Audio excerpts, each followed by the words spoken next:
हमने देना। जय हिंद क्लास। चलिए, आपका स्वागत है आपके अपने चैनल एसआर पाठशाला में। तो साथियों, जैसा कि हम आप लोगों को बता दें कि आज से हमारी पॉलिटी की क्लास स्टार्ट होगी और उसमें आपके शानदार नोट्स बनाए जाएंगे। तो मैं आपको यहाँ पे पॉलिटी के बारे में संपूर्ण विश्लेषण करूंगा साथियों। तो जैसा कि मैं आपको बताना चाहता हूं कि आज हम एक टॉपिक यहाँ पे लिखे, भारत का संविधान। क्या लिखे साथियों? भारत का संविधान, मतलब इंडियन कॉन्स्टिट्यूशन। तो साथियों, जब हम भारत के संविधान के बारे में चर्चा करते हैं या बातें करते हैं तो अपने को पता चलता है कि भारत के संविधान में भाग कितने हैं, फिर अनुच्छेद कितने हैं। क्या साथियों? अनुच्छेद कितने हैं। लेकिन ये भाग और अनुच्छेद को सीखने से पहले, जानने से पहले, समझने से पहले कुछ और बातें जान लेनी आवश्यक होती है साथियों। जैसा कि हम जब बात करते हैं भारत के संविधान का, इसका एक बहुत पुराना इतिहास रहा है साथियों। इतिहास का मतलब, अच्छा भारत के संविधान बनने की जरूरत क्यों पड़ी? ना बना होता तब भी चलता, जैसे पहले चलता था। अच्छा बन गया तो क्यों बन गया? अच्छा बन गए तो इसके रूल क्या क्या है? जब हम बात करते हैं रूल क्या क्या है, उसके लिए कुछ बड़े बड़े चैप्टर बना दिए गए हैं। कुछ बड़े बड़े चैप्टर बना दिए गए हैं। उस चैप्टर को हम बोलते हैं भाग। क्या बोलते हैं साथियों? भाग बोलते हैं। और उस चैप्टर में जो ऐसे नोटेशन करके, एरो करके कुछ बातें लिखी गई हैं, उस बातें को बोलते हैं क्या? अनुच्छेद। इसको हम बोलते हैं क्या साथियों? आर्टिकल्स। तो अगर हम बातें करें जो हमारा चैप्टर होता है, इस भारत के संविधान में कितने टोटल भाग हैं, कितने टोटल चैप्टर हैं, तो जब हम इस पे बातें करते हैं या चर्चा करते हैं तो हमें ये ज्ञात होता है साथियों कि इसमें टोटल 22 भाग हैं। अब किसी को पता भी होगा तो कभी कभी वो बोलते हैं नहीं सर 22 नहीं 25 भाग हैं। तो साथियों वो 25 सब क्लास में आ जाते हैं, वो आप वहां गलत कैटेगरी में चले जाते हैं। लेकिन अगर बात भाग की होती है, चैप्टर की होती है साथियों, तो वहां पर 22 भाग ही कंसीडर किए जाते हैं। और जब हम बात करते हैं अनुच्छेद की, मतलब आर्टिकल्स की, तो आर्टिकल्स भी मेरे पास कितने हैं? 395। कितने साथियों? 395, मतलब 395 आर्टिकल्स। तो 395 आर्टिकल्स ये तो सही है, लेकिन कहीं कहीं आपको ये 400 प्लस भी आर्टिकल कोई बताता है। लेकिन मैं फिर से बता दे रहा हूं कि 400 प्लस आर्टिकल हैं। लेकिन कुछ ऐसे आर्टिकल, जैसे हम पढ़ेंगे आपको बताएंगे 16 का 1 होता है, 16 का 2 होता है, 16 का 3 होता है, 16 का 4 होता है। ऐसे करके 16 के कितने चले जाते हैं साथियों? 16 के 6 तक चले जाते हैं। ऐसे 15 के 1 2 3 4 5 6 तक जाते हैं। तो हम उनको जब कंसीडर करते हैं तो ये 400 प्लस भी हमारे चले जाते हैं। लेकिन एक्चुअल में अगर हम देखेंगे, जब आर्टिकल्स की बात आती है, क्योंकि ये एक ही फैमिली, चाहे 16(1) की बात करें, 16(2) की बात करें, तो एक ही परिवार से ये बिलोंग करता है। मतलब अनुच्छेद नंबर 16 का ही सब आर्टिकल होता है। ठीक, तो इसलिए हम इसको ऐसा ना बोल करके कि 400 प्लस आर्टिकल हैं, तो हम यही बोलते हैं कितने हैं? 395 आर्टिकल्स हैं। तो साथियों, जैसा कि मैं आपको बता दूं, इतिहास के बारे में हम तो बाद में सीखेंगे। रीजन क्या है कि पहले हम कैसे ये बना, ये हिस्ट्री का पोर्शन होता है, और मैं इसको लेकिन बताऊंगा, मैं इसको बताऊंगा कि ये कैसे इतिहास बना, अच्छा क्यों इसकी जरूरत पड़ी, महात्मा गांधी ने क्या किया, अंबेडकर साहब जी ने क्या किया। तो ये सारी बातें तो मैं आपसे करूंगा ही करूंगा, लेकिन मैं ये चाहता हूं कि उसके पहले हम इसके बारे में कुछ नॉलेज ले लें, क्योंकि हम जब आर्टिकल्स के बारे में कुछ जानकारियां प्राप्त कर लेंगे और लास्ट में जब इसके इतिहास के बारे में पढ़ेंगे तो बातें समझ आएंगी। तब हम लास्ट में आपको प्रस्तावना भी बताएंगे। अब प्रस्तावना में आपको जो वर्ड दे रखे हैं, संघात्मक, एकात्मक, और जब मैं यहां पे संघात्मक एकात्मक के बारे में अच्छे से वर्णन करूंगा, इसका विश्लेषण करूंगा साथियों, तब आपको अच्छे से बातें समझ जाएंगे जब वहां पे हम प्रस्तावना पढ़ेंगे। इसके लिए पहले हम आर्टिकल्स को, और आर्टिकल्स का ज्यादा प्रेशर नहीं लेना है, मैं ट्रिक के साथ आपको याद करा दूंगा, ये मेरी गारंटी है। लेकिन उसके पहले हम स्टार्ट करते हैं आज भाग 1 से। उसके बाद इसके इतिहास को पढ़ेंगे, लेकिन लास्ट में पढ़ेंगे, फिर वहां प्रस्तावना भी पढ़ेंगे। पढ़ने का यही सही तरीका है, ठीक ना। आगे चलते, आज हम पढ़ेंगे भाग 4, सॉरी भाग 1, भाग 1। अच्छा, भाग 1 बोलता क्या है, कुछ कहता तो होगा ना।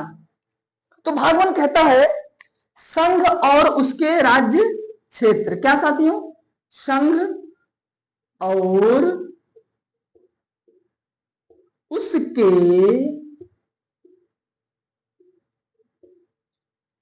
राज्य क्षेत्र, मतलब संघ और उसके राज्य क्षेत्र के बारे में इसमें पढ़ेंगे। और साथियों, जब हम बात करते हैं भाग 1 की, चैप्टर नंबर 1 की, तो हमको पता चलता है जिसमें टोटल आर्टिकल्स के नंबर कितने हैं।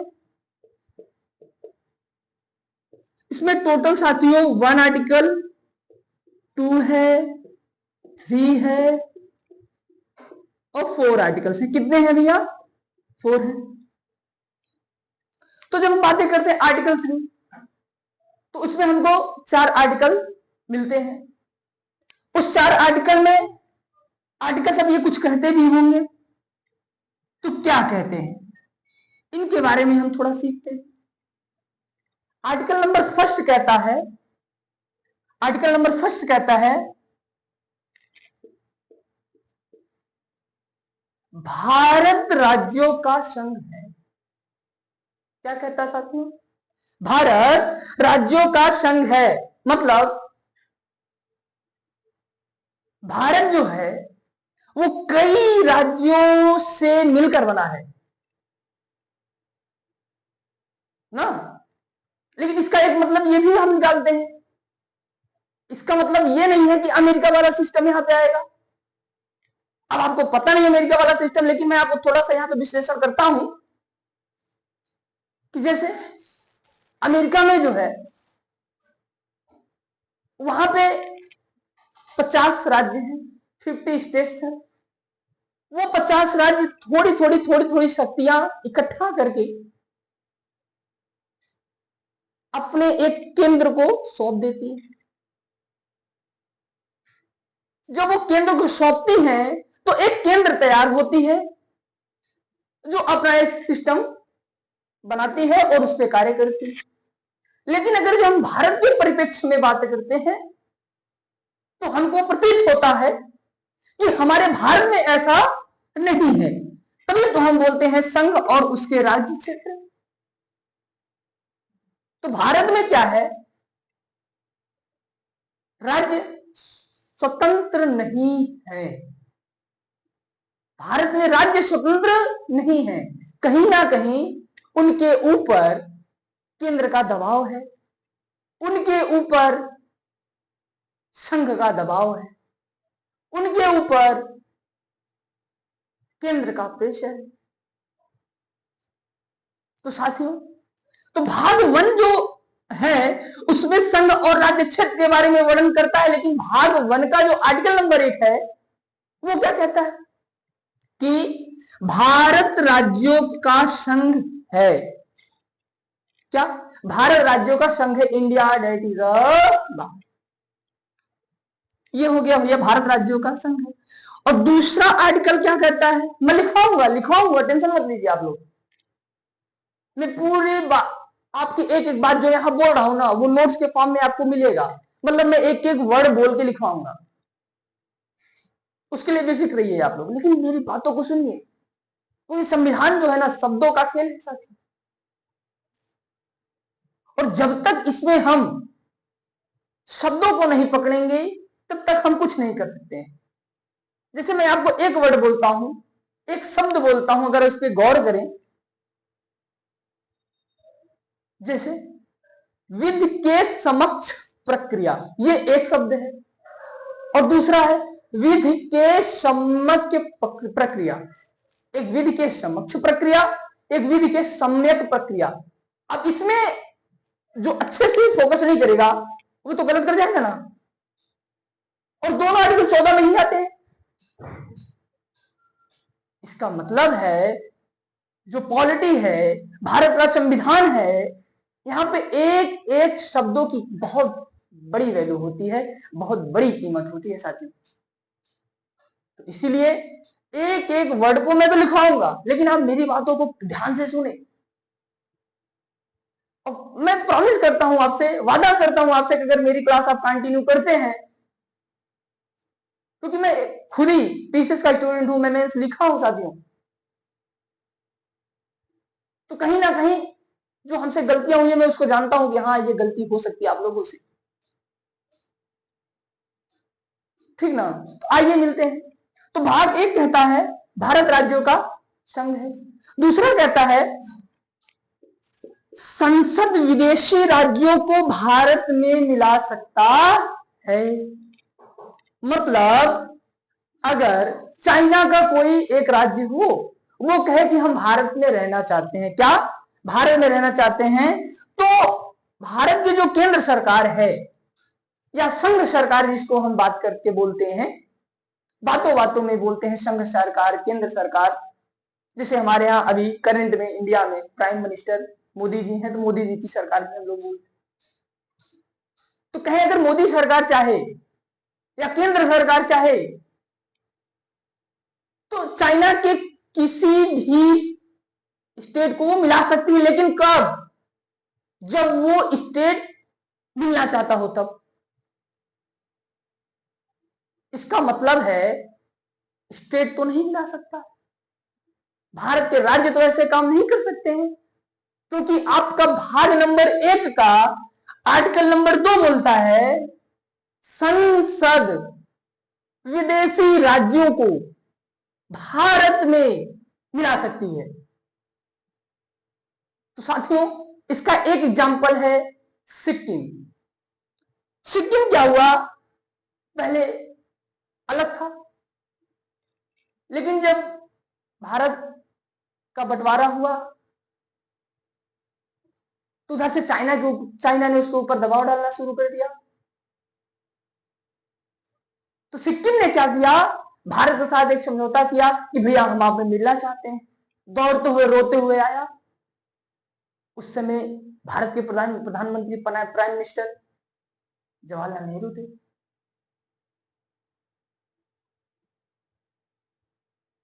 तो साथियों उस टाइम पे क्या हुआ, जैसे सिक्किम भारत का एक शहर राज्य पहले बना, फिर राज्य के रूप में उसको दर्जा दिया गया। तो सिक्किम जो है वो पहले भारत का पार्ट नहीं था, लेकिन वो चाहा कि हम भारत में रहना चाहते हैं, तो पहले उसको हम लोगों ने कहा भैया पहले शहर राज्य बन जाओ, को स्टेट बन जाओ, और पहले देखो कि भारत तुमको अच्छा लगता है कि नहीं लगता, रहना चाहते हो कि नहीं रहना चाहते हो, यहाँ के लोग तुमको पसंद है या नहीं पसंद है, यहाँ की सभ्यताएं आपको पसंद है या नहीं पसंद है, यहाँ का खान पान आपको सही लगता है कि नहीं लगता है। तो जब उन्होंने देखा कि हाँ बात तो सही है, इंडिया में रहना तो अच्छी बात है, तो वो पहले शहर राज्य के रूप में स्थापित हुआ। फिर एक और संशोधन कर गए, हमने उसको भारत के राज्य का दर्जा दे दिया। तो वैसे कोई भी राज्य चाहे, कोई भी राज्य बाहर का राज्य चाहे, तो भारत में अपना स्टेट के रूप में सह अस्तित्व या अस्तित्व बना सकता है। यहां तक तो हमने सीखा। अब तीसरा कहता है क्या भैया, पहला आर्टिकल कहता है भारत राज्यों का संघ है। अब मैं इसमें 3 वर्ड आपको बताऊंगा, एक संघ, एक परिसंघ, एक सहसंघ बताऊंगा, लेकिन अभी नहीं, पहले ये आर्टिकल को सीख लेते हैं फिर बताऊंगा। तो साथियों पहला कहता है भारत राज्यों का संघ है, दूसरा कहता है संसद विदेशी राज्यों को भारत में मिला सकती है, और तीसरा कहता है मिलाएगी तो लतिया भी देगी। मतलब भैया तुम अगर हमारे घर में अब आ गए हो, तो अब हम तुमसे चाहे जो कहेंगे वो तुम करोगे, तुम बाध्यकारी हो गए हमारी बातों को मानने के लिए। ये कहता है, ये गोला बना दिया। आर्टिकल नंबर 2 कहता है कि भारत से बाहर का कोई राज्य भारत में एंट्री कर सकता है, उसको अनुमति संघ सरकार दे देगी। यहां तक सीखिए आप। फिर तीसरा कहता है कि भैया मिलाने के बाद कोई राज्य अगर मिल गया है तो उसको तोड़ सकती है, उसको 2 पार्ट में डिवाइड कर सकती है, या उसका कोई थोड़ा सा हिस्सा तोड़ करके दूसरे स्टेट को दे सकती है, या दूसरे स्टेट से कोई हिस्सा तोड़ करके इसको दे सकती है। तो पहला नंबर कहता है भारत राज्यों का संघ है, दूसरा कहता है संसद विदेशी राज्यों को भारत में मिला सकती है, तीसरा कहता है मिलाने के बाद तोड़ फोड़ कर सकती है। मतलब आपके भूभाग को दूसरे राज्यों को दे सकती है और दूसरे राज्यों के भूभाग को आपको दे सकती है। संविधान संशोधन के द्वारा ये कौन कर सकता है?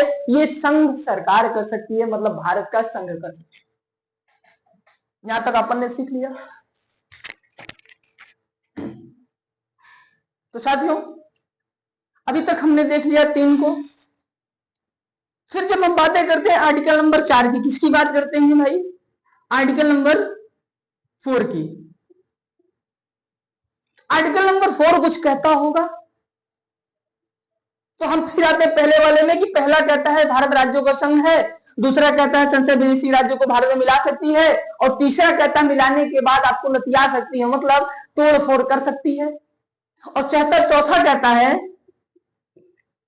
क्या कहता चौथा? कि जब संसद आर्टिकल 2 और आर्टिकल 3 का प्रयोग करेगी, जब संसद आर्टिकल 2 आर्टिकल 3 का प्रयोग करेगी तो राष्ट्रपति महोदय उस पर बाध्यकारी होंगे। मतलब राष्ट्रपति का उस पर कोई हक नहीं चलेगा, जैसे जैसे संसद कहेगी वैसे वैसे राष्ट्रपति महोदय जी को करना होगा। मतलब फॉर एग्जाम्पल, जैसे अभी हमारे यहां राष्ट्रपति द्रौपदी मुर्मू जी, और पार्लियामेंट में जिसकी सरकार है, मोदी जी की सरकार है। अगर मोदी जी की जो मंत्रिपरिषद है, अब मंत्रिपरिषद तो आप समझ नहीं पा रहे होंगे, लेकिन मैं थोड़ा आगे की तरफ फोकस करूंगा कि आप ऐसे वर्ड को समझें। मंत्रिमंडल, मंत्रिपरिषद क्या होता है मैं आपको बताऊंगा। तो मोदी जी की जो मंत्रिपरिषद है, अगर वो आर्टिकल 2 और 3 के परिप्रेक्ष्य में कोई बात करती है, कोई संशोधन करना चाहती है, तो उस पर राष्ट्रपति महोदया बाध्यकारी होंगी। मतलब चाहे वो किसी को अपने अंदर में मिला ले संसद, किसी बाहर के राज्य को अपने भारत में मिला ले तब, या उसके क्षेत्र में, उसके नाम में कोई परिवर्तन करती है, संसद परिवर्तन करती है, तो राष्ट्रपति महोदय शांत रहेंगे। मतलब उनको यह पावर नहीं है कि वो उस पर गलत एक्शन ले सके। ये हमारा संविधान बोलता है। तो याद रखना साथी, ये तो हमने आर्टिकल 4 बता दिया, लेकिन आर्टिकल 4 की कुछ शर्तें हैं। ये कहता है कि जो दूसरे में होगा, किसमें होगा? दूसरे में। आर्टिकल 2 और 3 में जो संविधान संशोधन होंगे वो साधारण बहुमत से होंगे। किससे होंगे साथियों? साधारण बहुमत से होंगे। अच्छा, ये साधारण बहुमत होता क्या है? जैसे मैं आपको बताऊं साधारण बहुमत होता क्या है। साधारण बहुमत मतलब